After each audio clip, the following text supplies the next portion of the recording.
અને માનનીય પ્રધાનમંત્રી શ્રી નરેન્દ્ર મોદી સાહેબે પંચાયત રાજને જે મજબૂત કરવાની પ્રક્રિયા હાથ ધરી અને એના કારણે જે સરપંચોને વધુ અધિકાર મળ્યા, વધુ ગ્રાન્ટ મળી, એના કારણે ગામોને વિકસિત કરવા માટે તમારી પાસે ઘણી બધી સરળતા આવી છે. પાર્ટીના અધ્યક્ષ તરીકે મારો અનુભવ એવો છે કે હવે લોકો તાલુકા પંચાયત લડવા તૈયાર નથી, સરપંચની ઇલેક્શન લડવા તૈયાર છે. એટલે તમારું પદ તાલુકા પંચાયત કરતાં મોટું છે એવું તમે માનીને ચાલજો.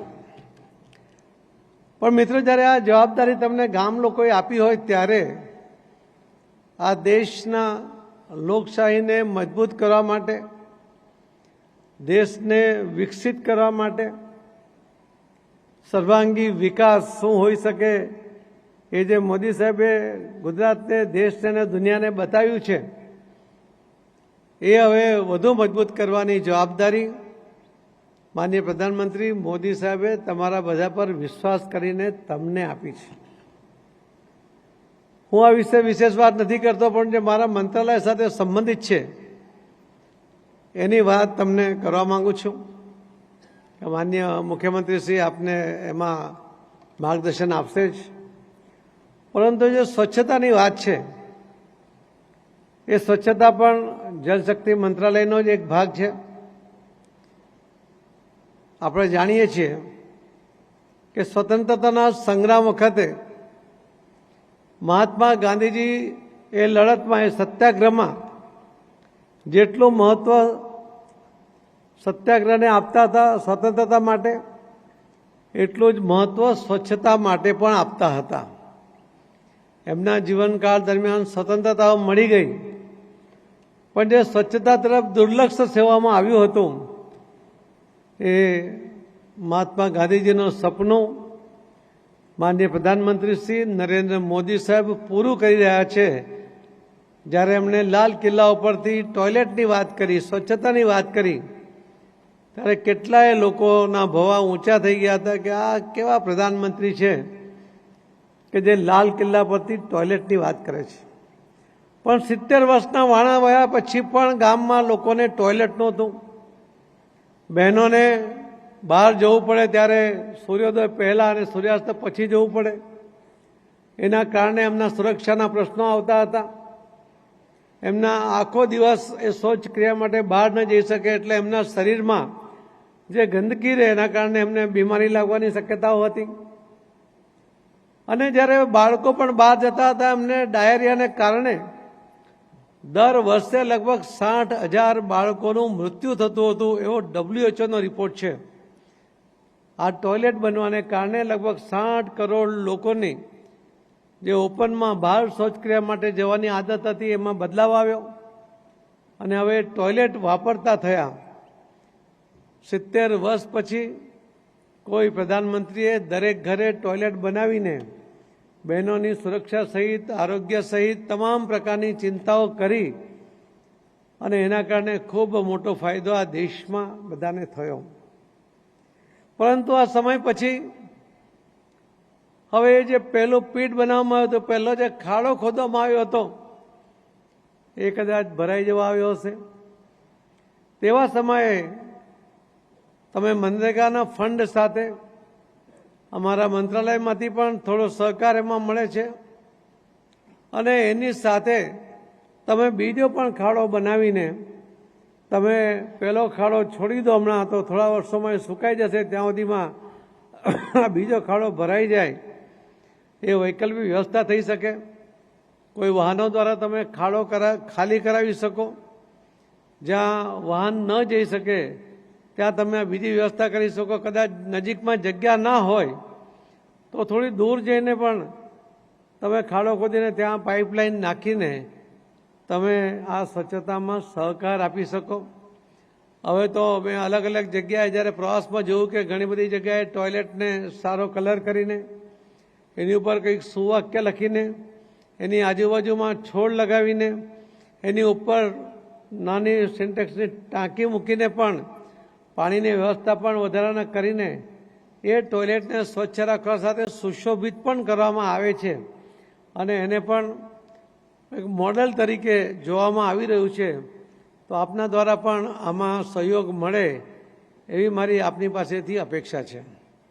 જલ જીવન મિશન દ્વારા પણ દરેકના ઘરમાં જે પાણી આપવા માટે જે માનનીય પ્રધાનમંત્રી શ્રી નરેન્દ્ર મોદી સાહેબે યોજના બનાવી, એમાં પણ 15,65,00,000 જેટલા ઘરોમાં નળથી જળ આપવામાં આવ્યું છે અને હજુ બીજા 4 કરોડ લોકોને 2028 સુધીમાં બાકી રહેલા ઘરોમાં પણ નળથી જળ આપવાનો પ્રયત્ન થઈ રહ્યો છે.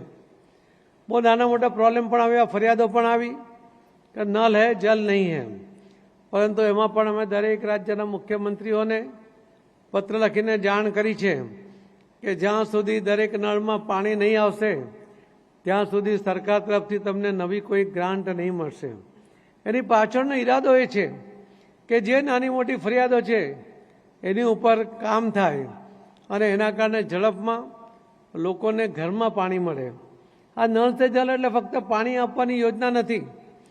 જે કદાચ 9 કરોડ જેટલી બહેનો રોજ દૂર સુધી પાણી લેવા જતી હતી અને વજન ઉંચકીને આવતી હતી, બેડામાં પાણી હોય, પાણીનું વજન હોય, એ દૂરથી આવતી હતી અને પાણીની ક્વોલિટી પણ જે મળે એ પાણી લઈને આવતી હતી.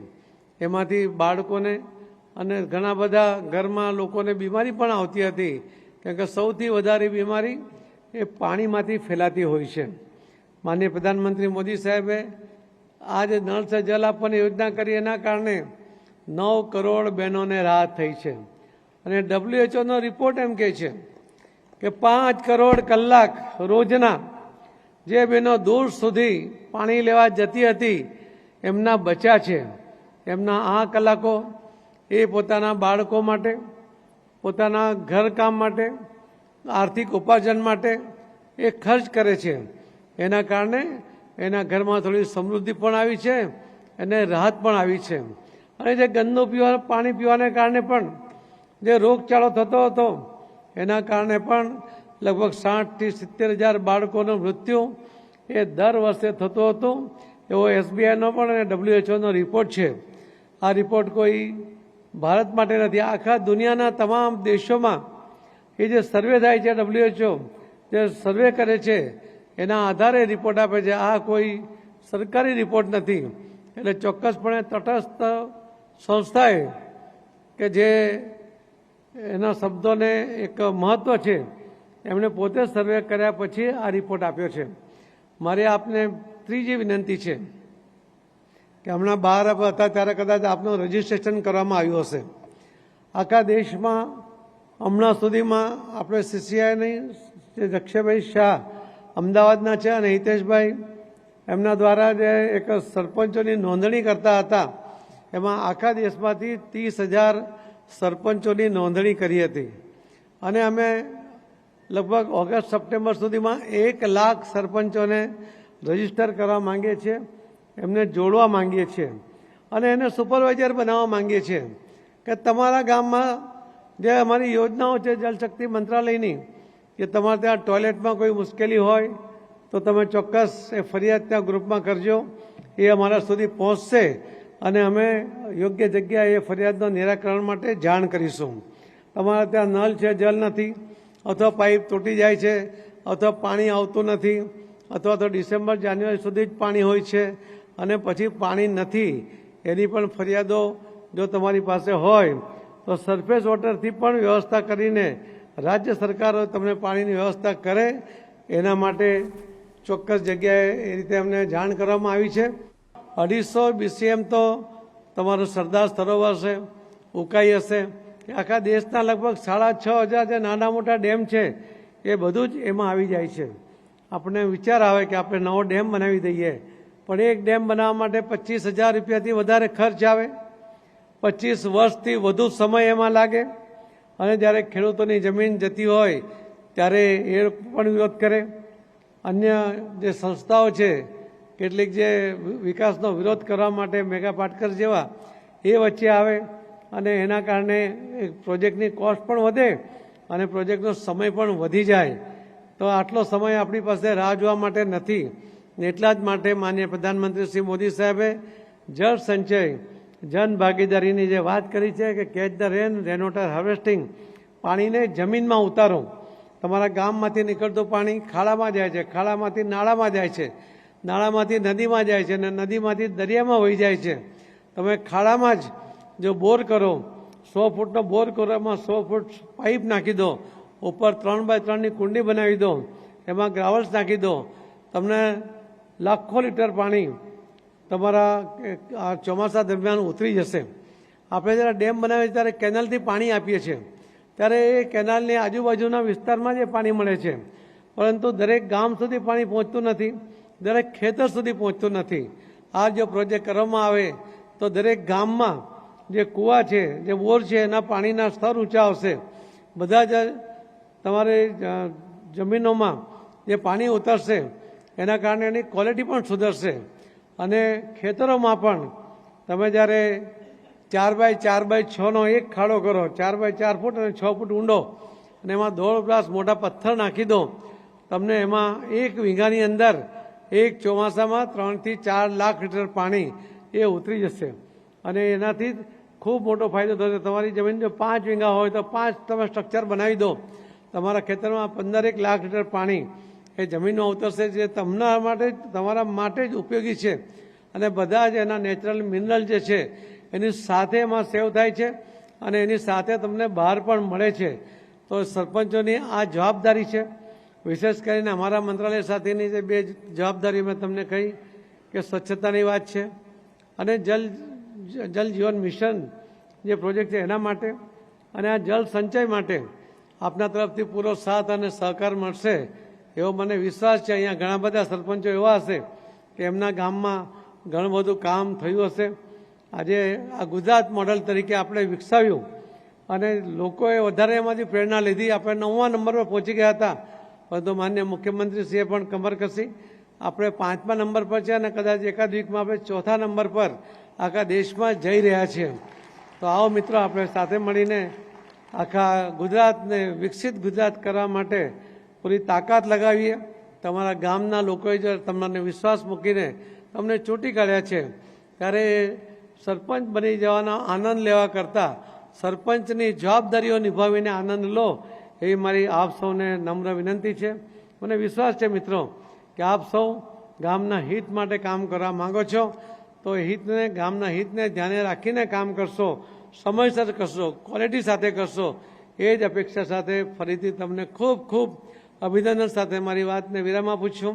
જય જય ગરી ગુજરાત, ભારત માતા કી જય.